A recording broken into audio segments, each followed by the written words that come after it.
एक राजा की आदत थी कि वह अपने राज्य में भेष बदलकर घूमता था ताकि जनता की असली दुखों के समझ सके। एक बार उस राजा को रोड पे पड़ा एक व्यक्ति दिखाई दिया। वह और उसका मंत्री व्यक्ति के पास गए तो पता चला कि वह मर चुका है और उसका मृत शरीर वहां पड़ा है।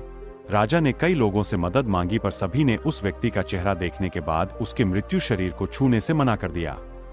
तभी एक व्यक्ति आया और बोला, भाई साहब, यह व्यक्ति इस नगर का सबसे बड़ा पापी व्यक्ति था, इसलिए कोई इसे छूना नहीं चाहता। अगर आप इसका शरीर इसके घर पहुंचाना चाहते हैं तो आप चले जाइए।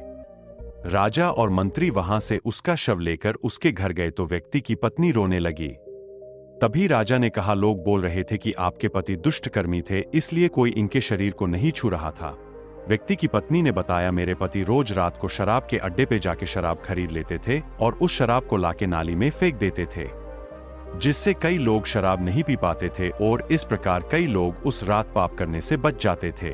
इसी प्रकार मेरे पति रोज रात को जिस्मानी रिश्ते बनाने वाली औरतों को रात भर का पूरा पैसा दे देते थे और उन्हें दरवाजा बंद करने को बोल देते थे और घर आके ईश्वर को कहते थे कि आज उन्होंने फिर से कई लोगों को पाप करने से बचा लिया। पर लोग समझते थे कि वह दुष्टकर्मी है, इसीलिए उन्हें कोई छूना नहीं चाहता है। पर उसी वक्त राजा ने कहा, मैं इस साम्राज्य का राजा हूं और कल मेरे मंत्री और आपके पति को कंधा देंगे और सारे राज्य को बताएं कि आपके पति महान इंसान थे। इस कहानी से हमें यह सीखने को मिलता है कि हम जीवन में कुछ अच्छे काम करना चाहते हैं जो कि हमें पसंद होते हैं, पर हम सोचते रहते हैं कि लोग क्या कहेंगे, इसलिए हम वह कार्य नहीं करते।